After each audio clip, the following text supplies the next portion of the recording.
O Pod Rondônia de hoje está recebendo o engenheiro agrônomo Mani Rocha. Ele, mais do que ninguém, conhece muito essa questão aí dos financiamentos, né? Pronaf, Plano Safra. E nós o convidamos, ele está aqui conosco, para a gente falar justamente sobre esses financiamentos, essas linhas de financiamentos. Nós estamos aí há poucos dias da Rondônia Rural Show Internacional, e aí é claro que tudo isso se aflora, comentado, essa busca por financiamentos e dos planos, principalmente o Plano Safra. E é claro que a gente vai falar sobre isso, sobre essas regras, se mudou alguma coisa, se está mais fácil buscar esses financiamentos ou não. E para isso a gente está recebendo Mani Rocha. Um prazer tê-lo aqui conosco. Obrigado, Tony. O prazer é meu. Uma satisfação enorme estar aqui participando do podcast com vocês. A gente sabe da audiência, do prestígio que vocês têm, do trabalho que tem feito aí, levando a informação, né, aos telespectadores, o pessoal que acompanha na internet. E é interessante eu fazer esse bate-papo que nós vamos ter aqui, poder informar mais, poder contar um pouquinho do que nós fazemos no nosso dia a dia profissional, levando mais conhecimento e informação.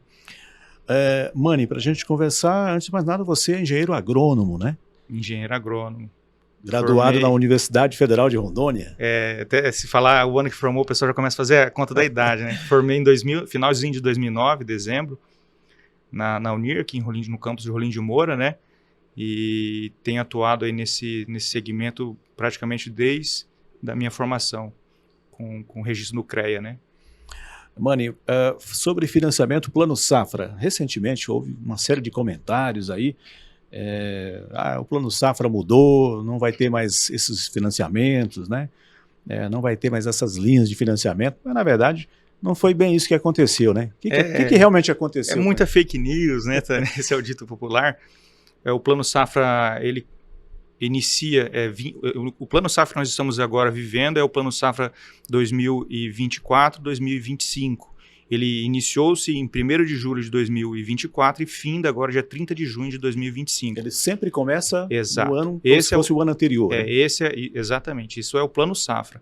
E quando inicia o Plano Safra já tem todas as regras de taxa de juro, limite de enquadramento por faturamento bruto para cada produtor rural se enquadrar em determinadas linhas de crédito, tem um montante financeiro que o governo vai disponibilizar, e essa conversa que teve no início do ano, que não tinha recurso, que eu não ia conseguir terminar o ano safra, né? E o governo veio, o Ministério da Economia, o ministro da Economia veio, junto com o ministro da Agricultura, e informaram que, na verdade, o que estava precisando ser votado era o orçamento do ano de 2025, e aí ia ter o orçamento para poder rodar novamente dentro de um cronograma do ano de 2025. Né? Então, foi feito um aporte, eu acho que de 4 bilhões, alguma coisa, para poder fazer um ajuste orçamentário, mas o Plano Safra segue normal, os bancos seguem liberando recurso, tanto para o pequeno, médio ou grande produtor rural, então está acontecendo normal. O agro não pode parar, né, Tony? É verdade. E quais são hoje as linhas de financiamento?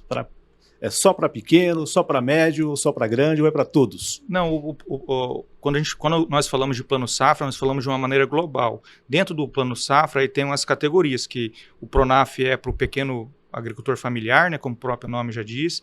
Aí temos o médio produtor, que é acima de R$500 mil de faturamento bruto anual, até 2 milhões, quase 3 milhões de reais. E depois, acima disso, são os grandes. Então, de acordo com o faturamento que o produtor gera de receita no ano, ele se enquadra dentro dessas categorias que eu lhe falei. Na nossa região, Rolim de Moura especificamente, é uma região onde nós temos bastante pequenos produtores rurais, né? Então, nós atuamos muito forte com o Pronaf aqui na nossa região. Pequenas propriedades de 21 alqueire, cafeicultura, né?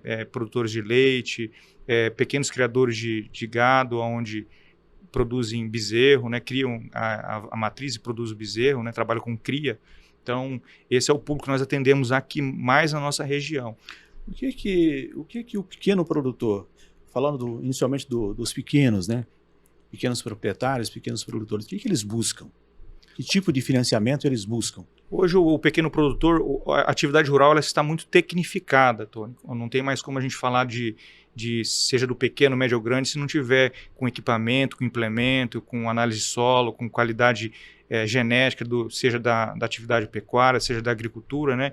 Hoje, que nem o carro-chefe na nossa região, a gente tem entendido muito café que está em voga, está vivendo um bom momento, com valores expressivos na safra, né? Batendo recorde de cotação na safra, então, e é uma realidade. Então, o produtor hoje tem procurado ampliar a sua lavoura, aquisição das mudas, aquisição de sistema de irrigação, aquisição de sistema... Tudo isso é financiado. Aquisição de sistema fotovoltaico, energia solar, aquisição desde os adubos, né, os insumos que vão ser utilizados ali, herbicidas, fungicidas, inseticidas, para poder dar manutenção na lavoura, até a própria mão de obra para colheita é financiado dentro do Pronaf. Então, você percebe que é um espectro grande de opções que o produtor tem para poder financiar nesse programa, dentro do Plano Safra. Isso você citou, por exemplo, a questão do café, que é muito forte na nossa região. Mas nós temos também, como você citou, a questão do a pecuária. Pecuária, né? Isso. A pecuária não é diferente, é que os recursos são divididos em duas categorias, só para quem está nos ouvindo, nos assistindo entender. É custeio, que seria aquele investimento para aquisição de insumos, é para custear a sua produção. Se for gado, é aquisição de ração, sal mineral. Se for café, aquisição de adubo, herbicida. São coisas que vão utilizar no dia a dia da manutenção da atividade que está sendo exercida. E investimento é o quê? São aqueles benefícios de longo prazo. Por exemplo, no gado, construção de um curral, é algo que você não vai ter uma remuneração ali, mas é um valor certo expressivo, né? Então tem que ter a capacidade de pagamento é maior, porque o valor do financiamento normalmente é maior, então ele vai ter ali 2 anos de carência, com prazo total de 8 anos, então é mais diluído, diferente do custeio, você pega esse ano e já paga no ano seguinte, né? Então tem essas duas diferenças. Que nem eu falei, pode ser financiado construção de cerca, curral, cocheira, aquisição de matrizes, né? Aquisição de bezerros. Dependendo da categoria, no café pode ser adquirir trator, implementos, colheitadeira, enfim, recolhedora de café, que o pessoal financia muito agora. E os grandes proprietários hoje? A gente tem observado, por exemplo, na região de Alto Alegre, né? Alta Floresta, Alto Alegre ali, tem uma...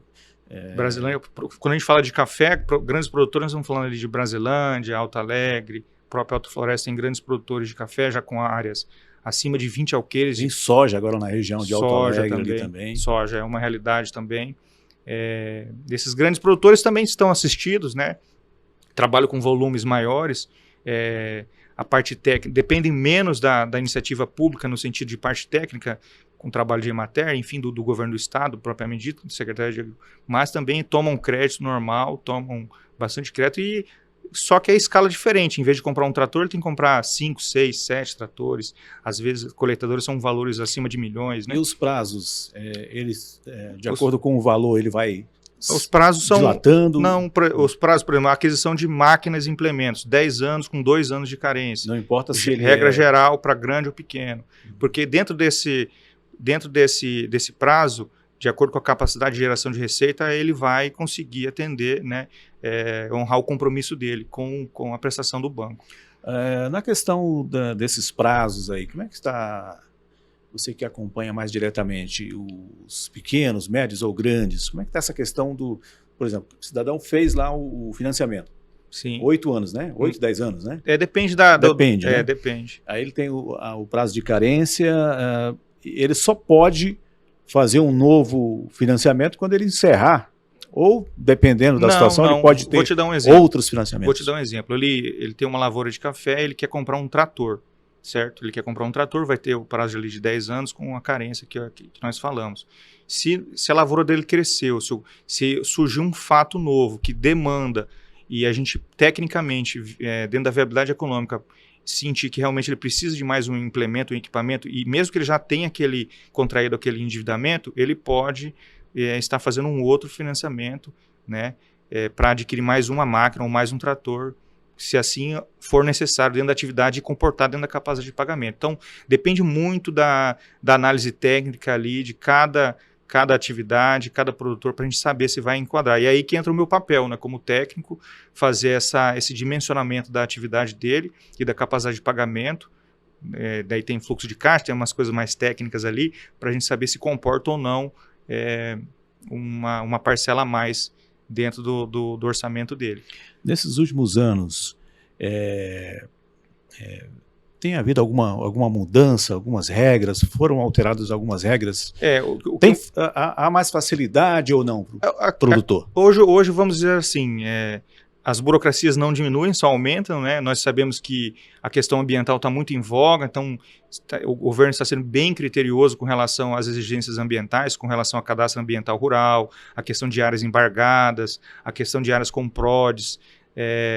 Então, assim, primeiro... Esses que você citou aí são critérios que não... São critérios impeditivos. Embargos... Você não consegue acessar o crédito. Se houver na sua propriedade rural algum embargo, né, seja da SEDAM, seja do IBAMA, é uma restrição ao acesso ao crédito. O PRODES para quem não está familiarizado, o PRODES é um satélite do INPE que monitora a nossa região amazônica, e aonde ele passa, que verifica desmatamento, ele coloca uma mancha, um polígono, lá, um desenho em cima da área daquela pessoa, e mesmo que ela não tenha sofrido auto de infração pelo IBAMA ou pela SEDAM, quando fizer a análise do CAR, vai constar que ali é uma possível área, possível porque ainda não tem auto de infração. Ele não foi notificado. Não foi notificado nem nada, mas os bancos, enfim, já estão monitorando isso de perto e acaba virando impeditivo também para acessar o crédito.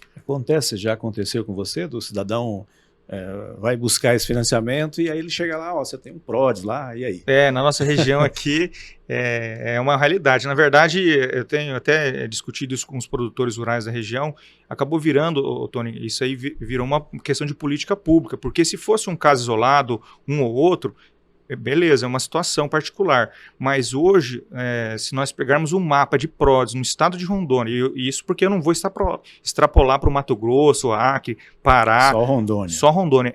É geral, muitos produtores que estão com essa situação. Então, eu sei que é um tema delicado, a maioria dos políticos não querem tocar nessa ferida, não quer trazer para a discussão essa ferida, né, esse problema que nós temos aí com as áreas rurais do nosso Brasil, vamos dizer, mas é um tema que precisa urgentemente ser discutido e para ter um norte de solução, né? Mesmo porque, como você citou, tem essa questão. Com esse problema do PRODES, por exemplo, o cidadão lá, o proprietário, não consegue investir, não consegue buscar recursos para poder investir, né, na sua atividade econômica, né?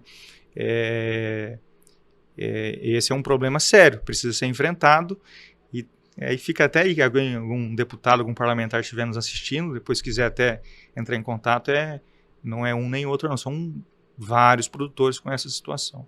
Agora, o que garante? Qual é a garantia? Quais são as garantias que o produtor, seja ele pequeno, médio ou grande, precisa ter para que ele, independente do que ele busque lá, se é para custeio ou não, o que ele precisa ter para garantir esse...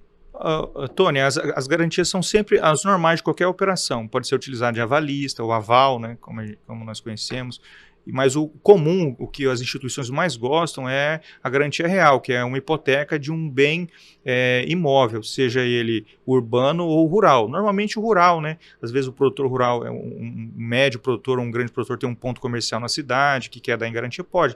Não tem ressalva quanto a isso. O banco vai fazer a avaliação daquele bem e aí o banco pega 130% da garantia. Se a pessoa está pegando, um exemplo, R$100 mil, o banco vai pegar uma garantia de R$130 mil. Aí faz a avaliação normal daquele imóvel e é dado na hipoteca, né? Então, essas são as formas mais corriqueiras, vamos assim dizer, que nós temos operado no dia a dia aí. O avalista ou também faz penhor dos animais, faz penhor da safra, né, de acordo com o que o produtor tem disponível ali para poder viabilizar a proposta. Mas os mais comuns é o avalista e a hipoteca. Hoje, você já falou, por exemplo, nessa questão aí mas assim, eu queria te perguntar sobre endividamento, né? Uhum. A gente tem uma ideia, você que trabalha mais diretamente, hoje se fala muito, a questão econômica do Brasil, não está muito fácil, as coisas estão difíceis e tal. Nessa linha, para quem trabalha, para quem busca esses financiamentos, para quem já buscou, para quem tem lá o financiamento em andamento, hoje nós podemos dizer que O Brasil realmente está difícil mesmo, está complicado para quem busca esse financiamento. Você ouve o produtor reclamar? Vou falar da nossa realidade. Nós tínhamos, principalmente na atividade pecuária, nós tínhamos um cenário onde a arroba do gado estava 300, 310, o bezerro era comercializado, o bezerro para fazer a engorda, sendo comercializado ali em torno de R$3.000, e quem adquiriu financiamento nessa época para comprar um bezerro de 3.000, com a expectativa de vender a arroba de 300, 310, houve uma frustração muito grande. Por quê? Porque nos anos seguintes, o gado caiu para 180, 170, boi gordo, e o bezerro recuou para 1.800, 1.600, 1.500, dependendo da qualidade do bezerro. E então você teve uma frustração muito grande. E aí você tem uma capacidade de pagamento que você tinha uma projeção de 300 e vem para 160, quase a metade, né? Nesses casos, como o recurso do Pronaf, o recurso do Plano Safra, normalmente é oriundo do governo federal, né, via BNDES ou via FNO, que é o caso do Banco da Amazônia, o governo dá a possibilidade de você fazer a prorrogação, né, desses financiamentos em caso de frustração, nesse sentido que eu estou lhe falando. Agora, a atividade, por exemplo, da cafeicultura, né, que não teve nenhum problema com relação à quebra de safra, com relação a preço de commodity, dentro da viabilidade econômica que nós elaboramos, aí a capacidade de pagamento acontece as amortizações de uma forma tranquila, dentro do que é programado e planejado, e não tem problema nenhum quanto a isso. Quem produzia café, por exemplo, esperava um patamar e ele subiu bem mais. O que nós tivemos... Pelo menos essa é a ideia que essa é a ideia. Né? Então, com relação a preço, não tivemos problema. O que acontece foi o ano passado, tivemos um calor atípico no mês de agosto, falta de chuva, mesmo com a irrigação, teve um calor intenso, algumas plantas, algumas variedades de café acabaram abortando bem na época da florada. Então, aí você teve uma queda de produção. Tem produtores, tem clientes nossos lá do escritório que aconteceu isso. Aí, nesse caso, não produziu, não gera receita e não tem capacidade de pagamento. Nesses casos também, o banco, que normalmente são bancos ligado ao governo federal, né, tem essa sensibilidade de poder fazer a prorrogação desses financiamentos das pessoas que aconteceram esse tipo de situação. Essa prorrogação, ela acontece e tem um limite? Ela acontece uma vez ou depende... Depende do fato sazonal que acontece, né, que nem eu estou colocando uma situação esporádica do café, num clima, né, infelizmente o homem ainda não tem o domínio sobre o clima, é só Deus, né, então pode acontecer um ano, pode acontecer outro, ninguém sabe. Mas quando acontece, tem tido essa sensibilidade por parte do governo para poder fazer as renegociações, as readequações das propostas dentro da capacidade de pagamento de cada produtor rural com a realidade. Hoje, todos os bancos, Basa, Banco do Brasil, cooperativas, todas elas fazem esses... Cooperativa Sicobi, a Cressol, a Sicredi, a Credicis, aqui de Olinda de Moura, operam com recurso do BNDES. Algumas delas, como a Cressol, a Sicredi, eu acho que também a Sicobi está operando com FNO, do Banco da Amazônia, né? Os bancos públicos, seja a Caixa Econômica, o Banco da Amazônia, o Banco do Brasil, têm operado. Os bancos públicos que têm mais operado aqui são esses três que eu acabei mencionando, né?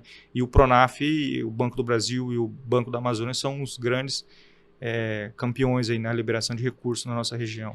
Estando com a documentação tudo ok, as avaliações, né, as certidões, tudo ok, quanto tempo leva para buscar? O pessoal às vezes fica, é difícil, chega lá, o gerente do banco passa uma lista enorme, né? Fica até assustado, tanto documento. Mas isso aí é procurar um profissional habilitado, como a nossa empresa, Mani Rocha Projetos, e aí a gente vai desmistificar isso. Via de regra, Tony, são os documentos dos imóveis, certidão de inteiro teor, CCIR, ITR tem que estar em dia, não pode estar vencido. Aí vem a certidão de embargo, vem o cadastro ambiental rural, o CAR, tudo ok, e os documentos pessoais. No caso do pequeno produtor rural, antigamente era a DAP, Declaração de Aptidão ao Pronaf.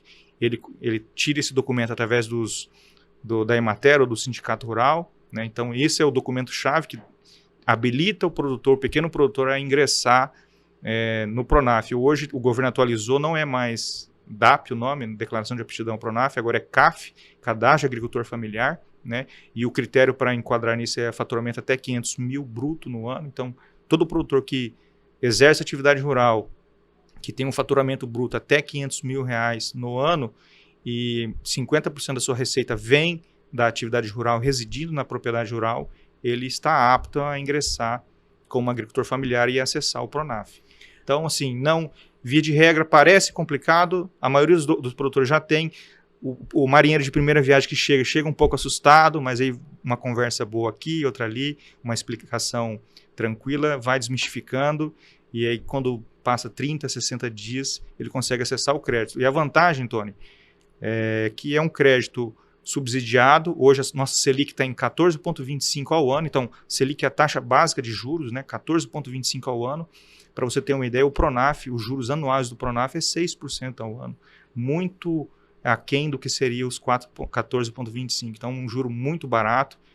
Eu acho que nem de pai para filho faz um empréstimo desse tipo. E aí, dependendo da atividade, né, carência, prazo dilatado para poder pagar. Então, normalmente o prazo do financiamento normalmente é adequado com o ciclo da cultura, né? Então, é um negócio muito bem, é um calçado muito bem ajustado para o pé do produtor. Hoje você diria que os produtores de Rondônia estão tecnicamente mais orientados, tem mais gente trabalhando, orientando mais a própria Emater, esses órgãos estão mais próximos do... A Emater eu sou suspeito de falar, eu fiz o meu estágio de conclusão de curso na Emater, né? Na época o diretor, que era o Márcio, até é um cara que atua muito nesse segmento, atendendo o produtor. A Emater era meio sozinha, tinha que atender o estado todo. E aí, com a Unir lançando o curso de agronomia, outras instituições educacionais vindo com cursos de zootecnia, veterinária, própria engenharia florestal, veio somando forças junto com a Emater, né, com o Senar, Rondônia. E aí, hoje, tanto a iniciativa privada quanto a iniciativa pública, no tocante à assistência técnica, melhorou muito, Tony. O produtor rural rondoniense, ele é uma pessoa que quer produzir, ele quer aprender, tem vontade de conhecer. Então, tecnicamente, tem evoluído muito, tanto da parte de conhecimento, manejo, como da parte de evolução de equipamentos, né? Muita tecnologia vindo aí, muitos produtos novos. Então, tem avançado muito, muito, muito. Um exemplo foi o café, né, clonal, né? Evoluiu demais, evoluiu muito. Rondônia tem sido destaque nacional aí por diversas vezes, produtores entregando resultados fantásticos, e isso muito por conta da parte técnica e do trabalho que é feito da Emater, das universidades, dos profissionais liberais que atuam direto e indiretamente aí no segmento do agro. Você falou sobre tecnologias, e aí você citou sobre, por exemplo, os financiamentos para energia fotovoltaica. Sim. Eu ia te pergunto sobre se esses financiamentos, os bancos, as linhas de financiamentos têm trabalhado essa questão de mais tecnologia, de investir mais em mais tecnologias? Tem. Vamos falar da energia fotovoltaica, né? O prazo da energia é até 12 anos, dependendo o prazo maior, a taxa de juros menor, 5%. Então, é mais baixo ainda? É mais atrativo, porque o governo quer incentivar, né? O governo quer fomentar isso daí. E acaba gerando economia para o produtor, porque normalmente a parcela do financiamento, às vezes é até menor do que a parcela da conta de energia que ele está pagando, e ele está deixando de... está investindo numa energia renovável, algo que vai agredir menos o meio ambiente aí. E tenho diversos clientes que nós temos atendido e para financiar energia renovável. Biodigestor também. Na nossa região tá ainda bem incipiente, mas é passível de financiamento também. Então, aproveitar aqui os dejetos, né, seja da suinocultura, que ainda não tem tanto, que tem alguns, seja do confinamento, os dejetos, para poder fazer biodigestor, gerar o gás e gerar energia. E depois também o subproduto da biodigestão, que é o adubo orgânico. Então, você acaba aproveitando quase tudo da atividade. É muito bacana. E o importante é, além de aproveitar, você ter a oportunidade de ser financiado, né? Também, o governo, através do financiamento, é a oportunidade que você tem de viabilizar e concretizar, materializar esse projeto, esse empreendimento, né? Mani Rocha, em relação a outras linhas, por exemplo, para mulheres empreendedoras, para jovens empreendedores, existem linhas específicas para essas? Nós temos o Pronaf Mulher, temos o Pronaf Jovem, são linhas específicas para essa categoria. Então, o produtor rural lá, a gente só fala do homem do campo, né? Na verdade tem a mulher do campo também. Então, a mulher, às vezes ela tem uma atividade paralela, tem que trabalhar com horticultura, quer trabalhar com alguma coisa mais leve, ou uma atividade lá. Dentro do Pronaf tem o segmento Pronaf Mulher, que é passivo de financiamento, com os mesmos benefícios que o Pronaf tem, às vezes até melhor. Mas, por exemplo, se o marido já tem um financiamento naquela propriedade e a mulher quiser buscar e ela também na mesma, pode ou não? Pode, e é interessante você falar isso aí, porque cada atividade dentro de às vezes nós temos numa propriedade rural, tem uma piscicultura, tem a cafeicultura, tem a bovinocultura, cada atividade ela é um fator gerador de receita. Então, cada atividade tem o seu universo independente. Ela é uma fonte geradora de receita independente das demais atividades. Então, o homem está lá criando o gado dele, está lá cuidando do café dele e a mulher tem uma outra atividade com uma outra receita, que é uma outra capacidade de pagamento, universo totalmente independente. Então, ela tendo capacidade de pagamento, a atividade que ela está exercendo ali como mulher, na atividade rural, e havendo margem de garantia ou avalista para poder ela acessar o crédito, ela vai acessar o crédito, independente do seu marido ter acessado, já ter tomado o crédito, né? E então, o jovem, no mesmo sentido que a mulher, né, é o jovem. Eu acho que o intuito do governo foi querer fixar mais o jovem no campo, fixar mais a família, a unidade familiar ali. A gente sabe que tem um êxodo rural muito grande, né? Muitos jovens abandonando as atividades, muito por conta a vida no campo, ela tem aquele estigma de ser uma vida muito sofrida, o solzão quente, né? Enfim, atividades muito pesadas. Hoje tem mudado muito essa realidade, pulverização de drone, né? Enfim, uma série de enxada rotativa, trator pequeno que anda na linha do café, então tem facilitado muito a vida do homem do campo. E aí o Pronaf Jovem e o Pronaf Mulher, eu entendo como uma política pública para manter a família ali unida no campo, que é onde vai gerar renda para a família. Né? Na tua experiência, Mani, quais seriam, se é que existe, né? Porque a gente vê muitas facilidades, né? Formas de buscar financiamentos, mas existe algum gargalo ainda que você considera, ou do ponto de vista do produtor, ou do ponto de vista do técnico, ou do ponto de vista das instituições? É uma pergunta muito interessante, Tony. O produtor rural hoje, no meu ponto de vista, ele está muito bem assistido.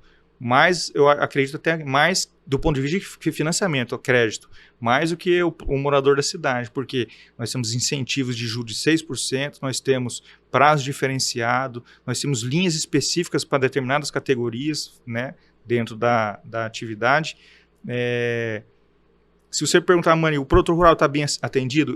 No meu ponto de vista, eu acredito que sim, que o produtor rural está muito bem atendido hoje. O maior gargalo que nós temos, mesmo que tem enfrentado, é a questão ambiental. A questão ambiental ela precisa ser discutida, já falamos isso há pouco, é o que mais tem, eu acho que, travado um pouco o desenvolvimento por conta de certas indefinições que temos na nossa legislação. Agora nós vamos ter esse ano a COP. Você acha que esse assunto pode, de alguma forma, vir à tona no sentido de que a Amazônia é legal na nossa região, os estados da região amazônica podem tocar nesse assunto, porque a gente precisa crescer, evoluir, mas, como você citou, esse é o problema, os problemas ambientais eles existem e, de certa forma, travam muito, né, a questão econômica. Esse assunto pode vir à tona aí no sentido de buscar soluções? Eu percebo que não está tendo muito interesse do poder público com relação à discussão dos embates ambientais. Eles falam muito da Amazônia de uma forma genérica, e aí a Amazônia a gente sabe que é um universo dentro de vários universos. É muito grande quando a gente fala de uma coisa querer englobar como uma situação só. Eu não enxergo que na COP eles vão trazer essa discussão mais a fundo, mais voltada para o agro, vamos assim dizer. O agro, infelizmente, tem levado a bandeira de um grande vilão, de um grande inimigo, mas no final das contas é quem está pagando as contas do nosso país, gerando emprego e renda, né, para as famílias. Então, eu sou suspeito de falar, né, porque eu sou engenheiro agrônomo, gosto demais, mas eu gostaria muito que fosse discutido isso, que fosse resolvido essa situação. O nosso estado, para você ter uma ideia, Tony, o nosso estado tem, eu acho, quase 50%, se não for 50%, quase 50% de reserva, né? E o produtor rural tem que ter mais uma carga de reserva na atividade. Eu acho que o que deveria ser levado um pouco mais a sério, no sentido de fazer um estudo, um levantamento do que realmente, das áreas que têm aptidão agrícola, o mapa de aptidão agrícola, vamos assim dizer, do nosso estado e dentro dos municípios também, para poder pontuar realmente onde são áreas mais sensíveis à degradação ambiental e aí sim ali instituir a área, e as áreas onde são produtivas a gente poder de fato produzir e resolver, e fazer um marco de fato resolvendo o problema do produtor, e que todo mundo ciente, daqui para lá não vai, e ali, né, porque como a legislação às vezes fica um pouco esparsa, as pessoas ainda não ficam, eu acho que geram, o que está acontecendo. Mânio, muito boa essa conversa. Eu acho que esclareceu bastante para muitos produtores e é claro que a gente ainda precisa falar mais, né, porque a gente observa o estado com potencial de crescimento, embora nós falamos aí da questão das travas das legislações, questão ambiental, mas é um estado e é uma área que ainda tem, né, um potencial gigantesco, né, de crescimento. O estado de Rondônia é um estado abençoado porque tem um clima bem definido, diferente, para a gente observar, né, os produtores de café ali de Espírito Santo, Minas, tem problema com geada, problema com déficit hídrico, e aqui o nosso estado, solo de qualidade, solo produtivo, clima bem definido, seca que é seca, chuva é chuva, muito recurso hídrico, muitos rios com abundância de água para poder fazer irrigação, e agora com tecnologia chegando, os portos se estruturando para poder fazer escoação da produção. O nosso estado tem tudo para continuar crescendo mais que os outros estados aí e continuar sendo destaque no cenário nacional. É bom, como você mencionou, a soja, mesmo os sojicultores, a fronteira da soja, que era ali o Mato Grosso, parece que ela já foi estendida para Rondônia. Grandes nomes do cenário da soja, como o Grupo Mage, já tem adquirido propriedades rurais em Rondônia e já começaram as suas instalações, já começaram a produzir aqui no nosso estado. Então, isso é uma realidade que veio para ficar. Mas grandes produtores gera desemprego? Muito pelo contrário, nós temos aqui uma particular, Rolim de Mourão, um município que é pujante, justamente porque tem pequenos produtores, a renda é distribuída, cada um tem a sua fonte de renda, gasta no comércio, o dinheiro circula. O grande vai plantar em áreas que são grandes, com características diferentes. Então, eu acho que tem espaço para todo mundo vai produzir, todo mundo vai conseguir o seu sustento aí, o estado ganha, os municípios ganham, e a gente vai progredindo, andando para frente. Tá certo. Obrigado pela nossa conversa de hoje aqui. Eu agradeço o convite, espero em outras oportunidades estar aqui de novo, abordando outros temas. É sempre bom estar discutindo, dialogando, fazendo reflexões sobre o que nós fazemos no dia a dia e sobre o que nós estamos buscando lá. Obrigado, viu, Tony?